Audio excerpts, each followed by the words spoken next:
સ્વાગત છે મિત્રો આપ સૌનું ભક્તિ સંધ્યા ચેનલમાં।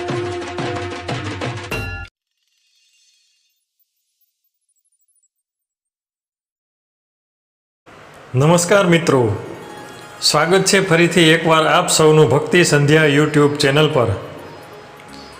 મિત્રો, ગાયની સેવા કરવાથી, ગાયને રોટલી ખવડાવવાથી અને ગાયના કયા અંગને સ્પર્શ કરવાથી શું ફળ મળે છે, ગાયને નમસ્કાર કરવાથી શું લાભ થાય છે, માનવજાતને ગાયથી કેટલા લાભ થાય છે, તે આપણે આજના પ્રસંગે તમને એક પ્રાચીન મહાન કથા દ્વારા આ વિડીયોમાં સમજાવીએ। તો મિત્રો, ચાલો વિલંબ કર્યા વિના ગૌ માતાની આ મહાન કથાને આપણે સાંભળીએ। તે પહેલાં મિત્રો, આપ જો આ ચેનલ પર નવા આવ્યા છો તો વિડીયોને એક લાઈક અને શેર કરીને આ ચેનલને સબસ્ક્રાઈબ કરો અને આપ પણ અમારી સાથે ભક્તિ સંધ્યા પરિવારમાં જોડાઈ જાઓ। ધન્યવાદ મિત્રો। એક વખત દેવર્ષિ નારદ ભગવાન શ્રી કૃષ્ણને મળવા માટે દ્વારિકા નગરીમાં પધાર્યા। તેઓ ભગવાન શ્રી કૃષ્ણ પાસે આવીને પ્રણામ કરે છે।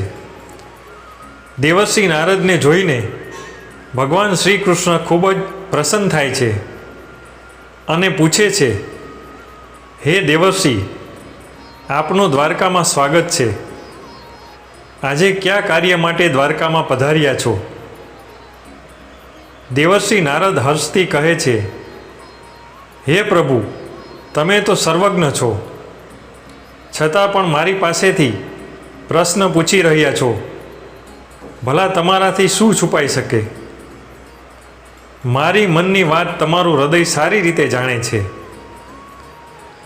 ભગવાન શ્રી કૃષ્ણ કહે છે, હે દેવર્ષિ, હું તમારી જિજ્ઞાસાને જાણું છું અને એ પણ જાણું છું કે તમે સમગ્ર માનવજાતના કલ્યાણ માટે અહીં આવ્યા છો।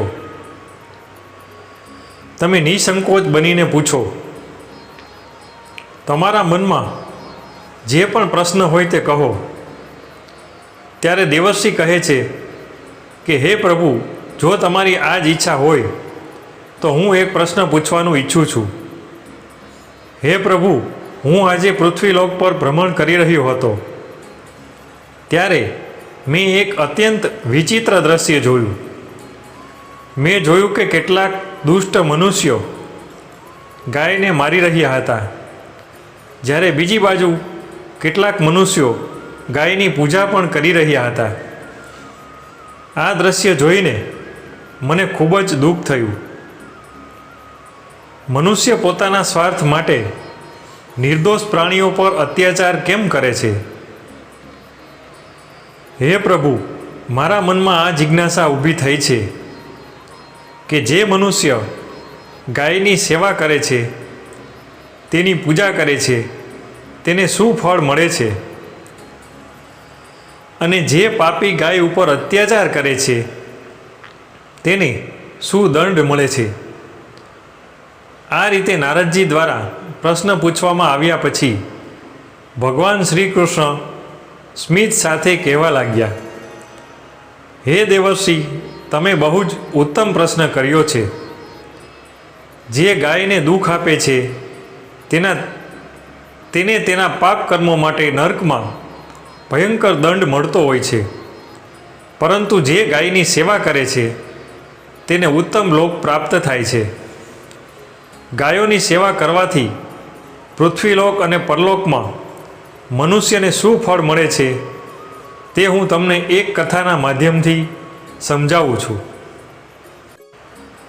હે દેવર્ષિ, તમે આ કથાને ધ્યાનપૂર્વક સંપૂર્ણપણે સાંભળો। જે મનુષ્ય આ કથા સાંભળે છે અને તેનો પ્રચાર કરે છે, તેના તમામ પાપ નષ્ટ થઈ જાય છે, તેને ધન ધાન્ય મળે છે અને મૃત્યુ પછી તે મારા ગોલોક ધામમાં જાય છે। દેવર્ષિ કહે છે, હે પ્રભુ, આ તો મારું સૌભાગ્ય છે કે મને તમારા મુખથી આ કથા સાંભળવા માટે મળે છે. હું આ કથા ધ્યાનપૂર્વક સાંભળીશ અને મનુષ્યમાં તેનો પ્રચાર પણ કરીશ. ભગવાન શ્રી કૃષ્ણ કહે છે, હે દેવર્ષિ, આ બહુ જ પ્રાચીન કાળની વાત છે. પૃથ્વીલોક પર વૈવસ્વત મનુના વંશમાં એક દિલીપ નામના રાજા થયા હતા. રાજા દિલીપ ધર્મનું પાલન કરનારા, ગુણવાન, ચરિત્રવાન અને મહાપરાક્રમી હતા.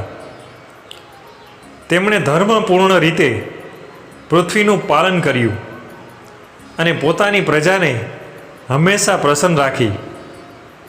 મગધ દેશની રાજકુમારી સુદક્ષા રાજા દિલીપની પત્ની હતી. રાજા દિલીપ અને રાણી સુદક્ષા ખૂબ આનંદથી જીવન વિતાવતા હતા. પરંતુ અનેક વર્ષો વીતી ગયા છતાં પણ રાણીના ગર્ભથી સંતાન થયો નહીં. ત્યારે રાજા દિલીપ એકાંતમાં વિચારોમાં ગરકાવ થઈ ગયા. તેમણે વિચાર્યું કે મેં ક્યારેય કોઈ પાપ કર્યું નથી. હંમેશા ધર્મના માર્ગે ચાલ્યો છું, છતાં મને સંતાન સુખ કેમ નથી મળ્યું? તેમ વિચારીને તેઓ ખૂબ ચિંતિત થઈ ગયા. પછી તેમના મનમાં વિચાર આવ્યો કે આ સમસ્યાનું સમાધાન તો માત્ર અમારા ગુરુ વશિષ્ઠજી જ આપી શકે છે. તેઓ જ મને મારી ભૂલ કહેશે અને સંતાન પ્રાપ્તિ માટે ઉપાય પણ જણાવી દેશે. આવું વિચારીને રાજા દિલીપ પોતાના પત્ની સાથે વશિષ્ઠજીના આશ્રમમાં પહોંચી ગયા. ત્યાં વશિષ્ઠજી દૈનિક કર્મ અને ધ્યાનાદિ કાર્યો પૂર્ણ કરીને પોતાની પત્ની અરુંધતી સાથે બેઠા હતા. એ સમયે રાજા અને રાણી વશિષ્ઠજી પાસે ગયા અને તેમના દર્શન કર્યા. વશિષ્ઠજીએ રાજા દિલીપનું સ્વાગત કર્યું અને તેમની પત્ની અરુંધતીએ રાણીનું સ્વાગત કરીને તેમનું કુશળ મંગળ પૂછ્યું અને આશીર્વાદ આપ્યો. મહારાજ દિલીપ પાસે મહર્ષિ કહે છે કે હે રાજન, બધું કુશળ મંગળ તો છે ને? તમે અને રાણી ઠીક તો છો ને? આજે અચાનક જંગલમાં મારા આશ્રમમાં પધારવાનું શું કારણ છે? એક મહાન સમ્રાટને પોતાનું રાજ્ય છોડીને આ વનમાં આવવું પડ્યું, તે શું હેતુથી? શ્રેષ્ઠ કુળના રાજાઓ રાજકુમારને રાજ્ય સોંપીને તપ કરવા માટે વનમાં આવે છે, પણ તમે તો હજુ યુવાન છો. તાજેતરમાં જ રાજ્યનો સંભાળ લીધો છે અને તમને હજુ સુધી સંતાન પણ મળ્યું નથી, તો તમે રાજપાટ છોડી વનમાં કેમ આવી ગયા? આ વાત તો તમારી જેમ મહાન રાજાને સોંપતી નથી. એ સમયે મહારાજ દિલીપ કહે છે, હે મહર્ષિ, હું અહીં તપ કરવા માટે નથી આવ્યો. ગુરુદેવ, હું તમારા પાસે મદદ માગવા માટે આવ્યો છું. કૃપા કરીને મને મદદ કરો. હું ખૂબ જ દુઃખમાં છું.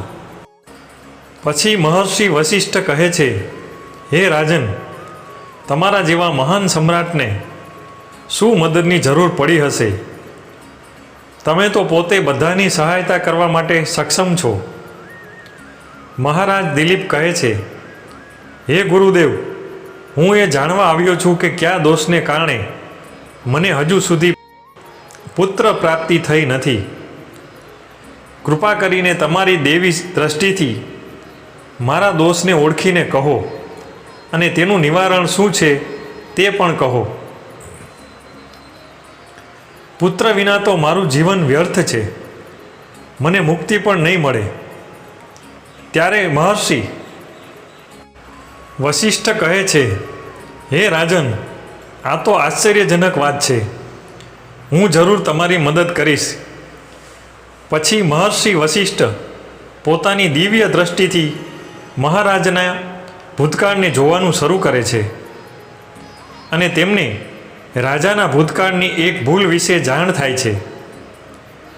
મહર્ષિ કહે છે કે હે રાજન, તમારાથી એક મોટી ભૂલ થઈ છે જેને તમે જાણતા નથી.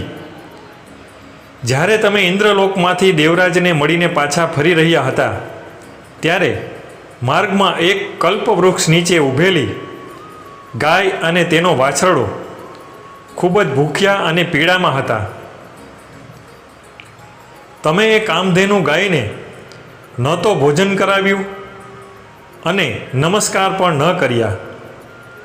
તે ગાયે તો તમારી પાસે સહાયની પણ વિનંતી કરી, પણ તમે તમારી ખુશીમાં મગ્ન હોવાથી તેની પોકાર પણ સાંભળી નહીં. તમારી આ અણગમતી વૃત્તિ જોઈને એ ગાય ખૂબ જ દુઃખી થઈ અને તમને શ્રાપ આપી દીધો.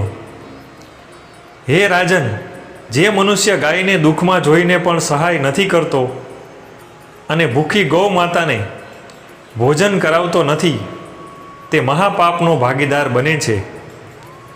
એ ગાયના શ્રાપથી જ તમારે સંતાન નહીં થવું એ તેનું કારણ છે. આ સાંભળીને મહારાજ દિલીપ ખૂબ દુઃખી થયા અને પસ્તાવો કરતાં કહ્યું, હાય, મેં શું કરી નાખ્યું? મને શરમ આવવી જોઈએ. મારી મૂર્ખતાથી એક નિર્દોષ ગાય અને તેના વાછરડાને કેટલું દુઃખ સહન કરવું પડ્યું. હવે તો મને રાજા બનવાનો પણ કોઈ અધિકાર નથી. પછી મહારાજ મહર્ષિ વશિષ્ઠને કહે છે, હે ગુરુદેવ, હું મારી ભૂલ સુધારવા માટે માંગુ છું. કૃપા કરીને મને એવો ઉપાય બતાવો કે હું આ પાપથી મુક્તિ મેળવી શકું. મારું પાપ માફ કરવા માટે યોગ્ય નથી, છતાં મારે પ્રાયશ્ચિત તો કરવું જ છે. મહર્ષિ વશિષ્ઠ કહે છે, હે રાજન, દુઃખી ન થાઓ. આ દોષથી મુક્ત થવાનો પણ ઉપાય છે. તમે મારા આશ્રમની નંદિની નામની ગાયની સેવા કરો. તે એ જ એ કામધેનુ ગાયની પુત્રી છે જેની તમે ક્યારેક સહાય ન કરી હતી. તમારી પત્ની સાથે મળીને તેની આરાધના કરો. તે તમને જરૂર પુત્ર આપશે. એ સમયે નંદિની ગાય આશ્રમમાં પ્રવેશ કરે છે. એ ગાયને આવતા જોઈ મહર્ષિ કહે છે, હે રાજન, જુઓ, માત્ર સ્મરણ કરતાં જ સુખદાયી ગાય પોતે ચાલી આવી છે. તમે બહુ જ ભાગ્યશાળી છો. આ ગાય ચોક્કસ તમારું દુઃખ દૂર કરશે. તમે આ વનમાં નંદિની ગાયની પાછળ જાઓ અને તેની સેવા કરો અને જંગલમાં રહેતા હિંસક પશુઓથી તેનું રક્ષણ કરો. જ્યારે આશ્રમમાં પાછા આવો ત્યારે રાણી સુદક્ષા ગાયની સેવા કરે. આથી પ્રસન્ન થઈને આ ગાય તમને પુત્ર આપશે. પછી મહારાજ દિલીપે એવું કરવાનું વચન આપ્યું. બીજે દિવસે સવારથી જ રાણી સુદક્ષાએ ગાયની પૂજા કરી અને મહારાજ ગાયને ચરાવવા માટે જંગલમાં લઈ ગયા. જ્યારે ગાય ચાલતી ત્યારે રાજા તેની પાછળ ચાલતા, ચારે બાજુથી લીલી ઘાસ લાવતા અને તેને ખવડાવતા. જ્યારે ગાય કોઈ વૃક્ષ નીચે આરામ કરતી ત્યારે રાજા પણ એની સાથે બેસીને આરામ કરતા. ગાયના શરીર પરથી ડંખતા માખીઓ અને મચ્છરોને દૂર કરતા અને પોતાના હાથથી તેના માથાને સહેલાવતા. આ રીતે મહારાજ ગાયની સેવા કરતા રહ્યા. જ્યારે સાંજ પડી ત્યારે તેઓ ગાય સાથે આશ્રમ પર પાછા ફર્યા. આશ્રમમાં પહોંચતા જ એ ગાયે પોતાના ખુરાથી એટલે કે પગની ખરીથી મહારાજ પર ધૂળ ઉડાવી, જેના કારણે મહારાજનું શરીર પવિત્ર થઈ ગયું અને તેમના તમામ પાપો નષ્ટ થઈ ગયા. પછી રાણી સુદક્ષા આગળ આવી અને નંદિનીનું વિધિપૂર્વક પૂજન કર્યું અને વારંવાર તેના ચરણોમાં માથું નમાવ્યું. ત્યારબાદ તે ગાયની પરિક્રમા કરીને હાથ જોડીને તેના સામે ઊભી રહી. ત્યાર પછી ગાયે રાણીની પૂજા સ્વીકારી અને રાણી પર પોતાની કૃપા દૃષ્ટિ કરીને તેના તમામ દોષોને નષ્ટ કરી દીધા. ગાયની દ્રષ્ટિ પડતાં જ રાણી અત્યંત પવિત્ર બની ગઈ. આ રીતે મહારાજ દિલીપે નંદીની ગાયની સેવા કરતાં કરતાં 20 દિવસ વીતી ગયા. 21મા દિવસે જ્યારે મહારાજ ગાયને લઈને વનમાં ગયા ત્યારે તે ગાય હિમાલય પર્વત તરફ આગળ વધતી ગઈ અને મહારાજ પણ તેના પાછળ ગયા. ત્યાં પર્વત પર ઊભા રહીને મહારાજ હિમાલયની સુંદરતાને નિહાળી રહ્યા હતા. ત્યારે જ અચાનક એક ભયાનક સિંહે આવીને ગાયને દબોચી લીધી. મહારાજને તો સિંહની આવી રહેલી આહટ પણ ન સંભળાઈ. ગાયે દુઃખદ અવાજે બૂમ પાડી, હે મહારાજ, મારી રક્ષા કરો. મહારાજે ગાયની આ પોકાર સાંભળીને તત્કાળ પોતાનું બાણ કાઢ્યું અને ધનુષ પર ચઢાવ્યું. પરંતુ તે સમયે સિંહે મહારાજ તરફ નજર કરી અને જોતાં જ મહારાજ શૂન્ય થઈ ગયા. તેમનું તમામ બળ નષ્ટ થઈ ગયું. એ ત્યાં જ અચળ થઈ ગયા. પછી સિંહ બોલ્યો, હે રાજન, મારી ઉપર પ્રહાર કરવો તમારા માટે અશક્ય છે, કારણ કે ભગવાન શિવ મારા પીઠ પર પગ રાખીને નંદી પર બેસે છે. એટલે તમે મારી ઉપર હુમલો ન કરો. આજે આ ગાયને મારા ખોરાક તરીકે નિયત કરાયો છે, તેમાં તમારું દખલ યોગ્ય નથી. મને ખબર છે કે તમે સૂર્યવંશી રાજા દિલીપ છો. અહીં હિમાલય પર્વત પર ભગવાન શિવની મહામાયાનું રાજ છે. તમે અહીંથી તરત જ ચાલ્યા જાઓ. મહારાજ બોલ્યા, હે મૃગરાજ, કૃપા કરીને આ ગાયને ન મારો. આ મહર્ષિ વશિષ્ઠની નંદીની ગાય છે, જેના બચ્ચાને ઘેર રાહ જોઈ રહ્યા છે. હું આ ગાયને છોડીને જઈ શકતો નથી. જો તને ભૂખ છે તો મારું શરીર લઈ લે, પણ આ ગાયને જીવતી છોડી દે. હું ગૌરક્ષા માટે મારા પ્રાણ પણ અર્પણ કરવા માટે તૈયાર છું. એટલું બોલીને મહારાજ હાથ જોડીને સિંહ સામે બેઠા અને આંખો મીચી લીધી. અચાનક જ તેમના કાનમાં અવાજ પડ્યો, બેટા ઉઠો, હું તમારી સેવાથી અત્યંત પ્રસન્ન છું. મહારાજે આંખો ખોલી તો સામે જોયું કે નંદીની ગાય ઊભી છે અને ત્યાં સિંહ ક્યાંય નજરે ન આવી રહ્યો હતો.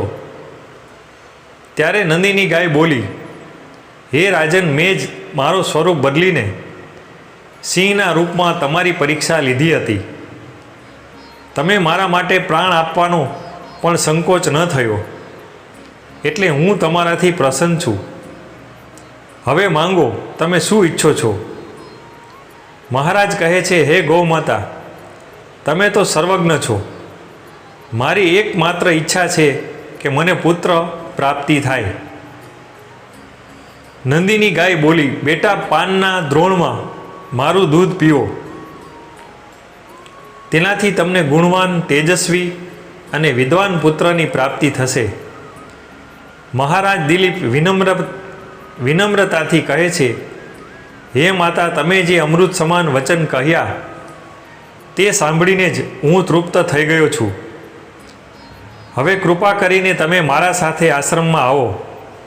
હું તમારી પૂજા કરીને યોગ્ય રીતિથી અનુષ્ઠાન પૂર્ણ કરીને તમારા દૂધને પ્રસાદ સમજીને ગ્રહણ કરું છું. આવું કહીને મહારાજ નંદીની ગાય સાથે આશ્રમ તરફ પાછા ગયા. આશ્રમ પહોંચતા જ રાણી સુદક્ષાએ આગળ આવીને નંદીની ગાયનું પૂજન કર્યું. ત્યારે ગાયે કહ્યું, હે રાણી, મારી પીઠને સ્પર્શ કરો, જેના કારણે તમને ઉત્તમ, બળવાન અને વિદ્વાન પુત્રની પ્રાપ્તિ થશે. ત્યાંથી રાણીએ ભક્તિપૂર્વક ગાયની પીઠને સ્પર્શ કર્યો. પછી રાજા અને રાણીએ ગાયની વિધિવત આરાધના અને પૂજા કરી અને તેનું દૂધ અમૃત સમજીને પ્રસાદ રૂપે ગ્રહણ કર્યું. તેઓની આ ભક્તિ અને શ્રદ્ધા જોઈને મહર્ષિ વશિષ્ઠ બોલ્યા, હે રાજન, હવે આ નંદીની ગાય તમારી પર પ્રસન્ન છે. તમારો મનોરથ અવશ્ય પૂર્ણ થશે. જે પણ મનુષ્ય ગાયની સેવા કરે છે, તેને ભોજન કરાવે છે, પરિક્રમા કરે છે, તેના બધા કાર્ય સફળ થાય છે. ગાયની રક્ષા કરનારની ક્યારેય દુર્ગતિ થતી નથી. મરણ પછી તે ગોલોક જઈને ભગવાન શ્રી કૃષ્ણના દર્શનનો સોળે શિંગાર પામે છે. જે વ્યક્તિ શ્રદ્ધાપૂર્વક ગાયનું દૂધ પીવે છે, તે સર્વ રોગોથી મુક્ત થાય છે. જે ગાયની પીઠ ઉપર આવેલા કુબળને સ્પર્શ કરે છે, તેના બધા પાપ અને દોષ નષ્ટ થાય છે. જે ગાયનું દાન આપે છે, તે વેતરણી નદી પાર કરે છે. જે સ્ત્રી દરરોજ ગાયને રોટલી ખવડાવે છે, તે સહસ્ત્ર ગુણ સ્વરૂપે સૌભાગ્યશાળી બને છે.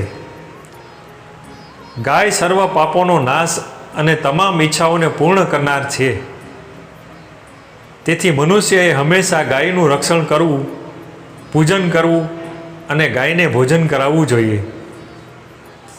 એટલું કરવાથી માણસ તમામ ઐશ્વર્યને પ્રાપ્ત કરી શકે છે અને તેની ગરીબી દૂર થાય છે. પછી ભગવાન શ્રી કૃષ્ણ દેવર્ષિ નારદને કહે છે, હે દેવર્ષિ, આમ મહારાજ દિલીપે ગાયની સેવા કરી અને એક પુત્રની પ્રાપ્તિ કરી, જેને રઘુ નામ અપાયું. એ જ રઘુના નામથી પૃથ્વી પર રઘુવંશ પ્રખ્યાત થયો. અતઃ મિત્રો, આપ પણ નિત્ય ગાયની સેવા કરો, ગાયને રોટલી ખવડાવો, ગાયની રક્ષા કરો, જેથી કરીને આપને પણ ગૌ સેવાનું પુણ્ય ફળ મળે. મિત્રો, જો આપને આ કથા પસંદ આવી હોય તો વિડીયોને એક લાઈક અને શેર કરો અને ચેનલને સબસ્ક્રાઈબ અવશ્ય કરો. અને હા મિત્રો, કોમેન્ટ બોક્સમાં જય શ્રી કૃષ્ણ અને જય ગૌ માતા લખવું ન ભૂલશો. મિત્રો, ભગવાન શ્રી કૃષ્ણ આપ અને આપના પરિવારને ધન, ધાન્ય અને આરોગ્યથી ભરપૂર કરે તેવી શુભકામના. તો મિત્રો, ફરીથી મળીએ એક નવા વિડીયોમાં. ત્યાં સુધી અમને રજા આપશો. ધન્યવાદ. જય શ્રી કૃષ્ણ, જય ગાય માતા.